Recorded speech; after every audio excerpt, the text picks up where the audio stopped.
welcome. I'm John and this is Unique Wargaming Terrain. Guys, welcome back. This is a terrain build for everyone that's new. I make a terrain build every, should be 7 to 10 days, but depending on what's going on, sometimes I do quick ones, sometimes it's longer ones. For all my regulars here, guys, I feel love, thank you very much. I'll see you in a second.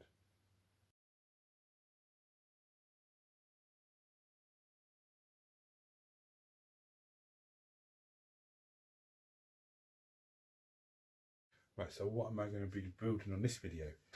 And here's the thing. I was talking about building a secret project off camera and doing simple terrain builds. That was the plan. And then just, you know, a few things were just all over the place. And now what I've decided is, because the material that I'm using, okay, I wanted to do it so it's interchangeable and you can do this and do that and just move them around and really just change the battlefield. But then I just got a bit sidetracked and stuff, and I thought, you know what, instead of trying to do one video of all 8 pieces, just do, okay, this board is going to be this one is going to be this, and just, if it's 3 videos, it's 3 videos, if it's 6 videos, it's 6 videos, but just do like that. So what material am I using? What am I talking about? I've got these. Okay, these are the bottom from a chest of drawers, and I've got eight of these the same. One side obviously is flat, the other side is textured. I'm going to be using the textured side. So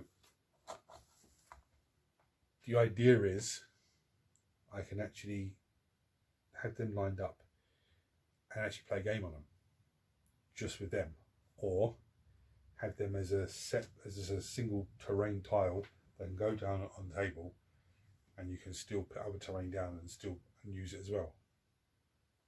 That's the plan. Now, I had a PC tower that I found. I was after a plastic one to make that into a piece of terrain, because it's easy to work with, easy to cut up and everything else.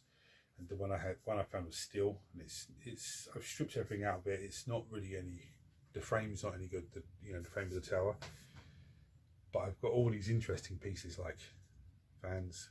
Yeah, this actually comes off. I've pulled up, but it's come off. Some more fans. I've got this amazing piece. I like the where are we? I like the cogs, because the cogs actually turn. Some interesting stuff on the back there. Yeah, this type here that I have here, this bit of material, I wouldn't have to spray this or nothing. I could leave this as it is, maybe get some silver paint here and there, but that's it, because it is actually pretty, you know, it is pretty natural colours. It is pretty good with the colours.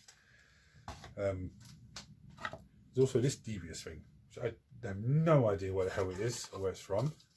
The only thing I've done is there's some little bits there. See that? I've just stick that down, slip them off because they were a little bit sticking up. But what I've decided to do is I'm going to actually build some sort of quarry tile. I'll bring you down and show you, because you'll see the tiles and you'll see some of the ideas I had, but you'll see some of the Imperial magazine terrain just sitting there drying because I sprayed them, but you'll see how good it could be with stuff like that. So I'll bring you down and show you. Right, so here's the tiles. Okay, here's where we are with the tiles. Just loads of them, 8 of them, and sorry, I might be blocking the light. There's, ignore him, he's just been xenophobed. Yeah, there's how that looks. I was just messing around with how, you know, what could I do with these tiles, and so there's I'm in an iron, and just looking at that on its own, it's absolutely fantastic. So I could make some sort of ruined city section, or I could just leave it plain and use this type of material on it. Okay, so that's where I'm at. So that's what I'm going to do there. I'm going to just crack on and start doing a layout and stuff, and just thinking about the quarry. I mean, this is what I'm going to use for the main part of the quarry. But I'm not sure. I can't tell you what it is. I don't know where it's come from. But I've got it in the same place I've got the tower, just a electrical recycling place. Anyway, I'll come back to you once I've had a little layout and see how things are going. I'll come back to you then, guys. Right, so I've hot glued bits and pieces together. I've hot glued, there's some expanding foam bits on there. What I need to do now is 2 things I need to do. First thing is just to go around and take off the wispy bits of hot glue, and then I'm going to filler mix certain parts of it, like the expanding foam, a few bits here and there, just to, you know, make it look rocky and everything else. What I'm going to do, before I do that, I'm going to bring you down and just show you what I've done. And then from now I'll go and start expanding foam, start filler mixing everything. Right, so here we are. So I need to filler mix these bits, just along the bottom here and just across the top. This bit here I'm going to filler mix along this edge to make it look like it's rocky, and that's the pit they draw all the materials from. And this one as well, again I'm going to just do along the bottom there just to seal that. I might do it along the hip on the legs. See, like this mystery bit here needs to come out. The fan's all glued in. I didn't want to spray it down black, but I might have to give, so I only want to spray this, but I might have to give this a little paint job here where the glue is, just to make it, because I want to leave this natural colour in. This wire, again so you can see, focus is in, it's actually got writing on it, so I need to just cover up. Not sure what to do on here yet, to leave it blank or to just tile it of some description.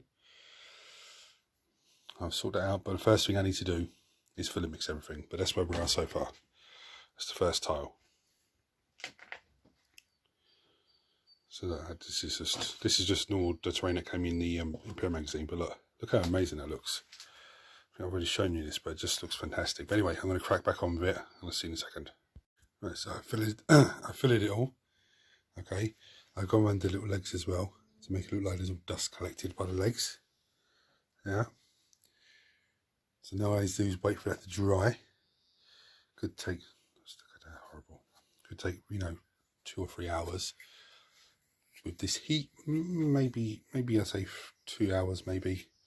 I decided to leave this blank. I'll tell you why. My thinking is there could be a servitor up here or some sort of prisoner, and the materials are brought up from the mine. They're brought up into here. He then processes them, breaks them down, puts the bits through here, which is then collected by a car or train or whatever it is. That's my idea. So obviously I'm not going to put a model up here or nothing like that, so I'm just thinking I might get a little tiny bit of expanding foam and just glue it up here just to cover this crap up, but just put it up here and then just give that little dusting of filler, just to, but I'm not sure yet because I want to do some sort of crane here. I'm not sure again, so I'm just going to leave it to dry and just have a little think about it as it's drying, and then carry on with the next step.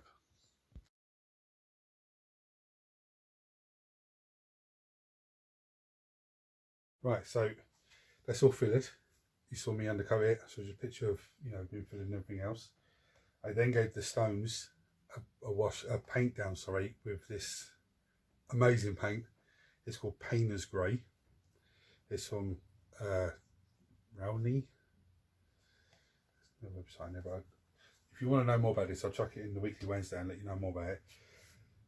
But with this paint, it goes on, and when it's wet, you can see it going on. But as it starts drying, it dries like a black colour, like as if it's, you know, black. But it's more of a charcoal type of grey. It's really dark, but it's, you know, goes on. And the moment you add a light grey or a Screaming Skull dry brush, the whole thing just pops, and you'll see that in a little while. But why I'm jumping in at this point, we was out and about in a shop called Choice. It's like a knick-knacky shop, and the wife saw this script mat.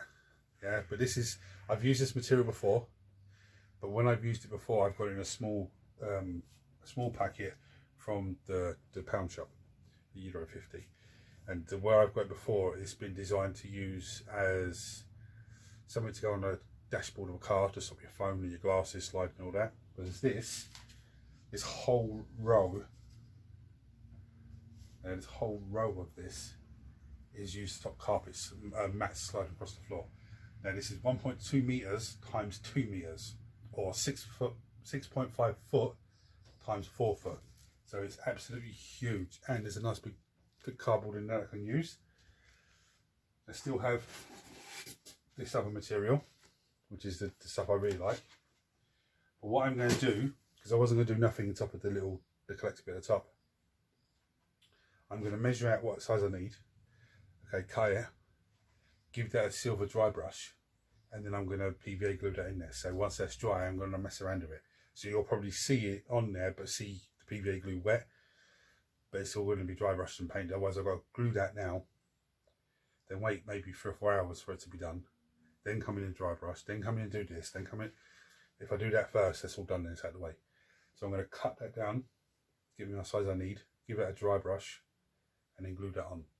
And then what I'm going to do then, I'm going to Steel Legion Drab dry brush the base because it's got the texture on it, and then start doing the stones. Okay, the silver work that's on there, I'm leaving that silver, and I'm going to give that like a Troll Slayer orange, I think it is. It's the layer paint. Give that a little dry brush to give me rust effect. But I'm just letting you know that what I'm doing, so then when you don't need to see me dry brush. If you do want to see me dry brush, chuck a comment below and I'll show you what a dry brush is and how it works. Okay, see you then, guys. Right, so a bit of dry brushing and it's done. I actually went with burnt umber and not Steel Legion Drab to do the base. I started using the Steel Legion Drab and the board was like, it was just, the paint was disappearing, and I was like, I'm going to use too much of this. And at $3.50 or something, or $3.75 a pot, I think that's what it is. Whereas this is £6. I said I go with burnt umber. Now when I was applying it, it wasn't going on like a normal dry brush. It would just sit in one area and you'd have to spread it out in as much as you can. So there is little patches of the burnt umber, and then this fades off. Okay, but it doesn't matter, because when you're playing the game, you're not looking, oh, that looks a bit fake. You're looking at, where can I hide my troops, where can I move my troops, etc. It's only downside, I think, with these tiles. But if I had used the other side, I would have had to filler mix the whole thing, the whole base, to give me texture, and then painted it. But you know, it doesn't matter. Now the piece that goes on top of the ore collector, that's when I show it to you, I'm going to bring down show you pictures. It looks like water. It's PVA glue. Okay, that's the way to glue that mesh. To glue this mesh, it's with PVA glue. So the PVA glue seeps through, and as it dries clear. Now, and say to you, this PVA glue is called Go Create. Okay, it's exclusively for Tesco's. That's where I got this from. €4.50 I think it cost me. Now it looks like, I've never seen clear PVA glue before. I've only seen, you know, I've never seen liquid form clear. It behaves very, very similar to how I've seen resin behave, as in how it flows and settles and all that sort of stuff. I use some of this in my PV pot to gravel some models, and I tell you what, it was absolutely so much easier to use this than the white PVA glue. So I'm thinking now, because I done that and I had to get this out, I'm actually thinking now of maybe making one tile that has like marshy type area, or a pond or something like that, and just trying to use this to give me a water effect to see how it looks as a water effect. I'm not sure yet, because I can always do a river section and just do, you know, something like that. But anyway, I'm waffling on a bit now. If I just let you know about this, I mean, I've had it a long time, but I'm going to bring down, show you pictures of this now. It's the first tile ready for the new gaming boards. So guys, if you've enjoyed this video, found it helpful in any way, please like, share, subscribe, turn on your notifications. We need to get this channel up. We need to get this so that I can do this every day for you guys. I'm going to show you some pretty pictures. Until next time, take it easy. Pretty pictures first. And here we have it. So you see that, you can see all the liquid on it. That's actually the PVA glue coming through. That is the only sensible way of gluing this down. If you use super glue comes through and it sticks to your fingers and sticks to your hand because you have to literally push it down. In another hour or so, I should have to come out and just give it a push down, make sure it's sitting flat. However, because it's inside a container and because of the heat, it's not even sunny, it's just the heat that we have here, that should be drying in an hour or so. There's the fan. It still spins. Yeah, I left the natural colour of the wire. Yeah, and the little bit of it clips in. That's the only bit I forgot to do is paint that hot glue there, PVA glue. There's where the ore's collected. I was going to do a crane, but I mean, it's not necessarily needed because it's going to be a deserted one. I know. Nice little barricade there. I forgot to dry brush that. I have to Screaming Skull dry brush this front part here. But there we are, guys. The first tile in the huge set that's going to come. Yeah. Hope you guys enjoyed it. Hit the buttons for me, and I'll see you next time. Take it easy, guys.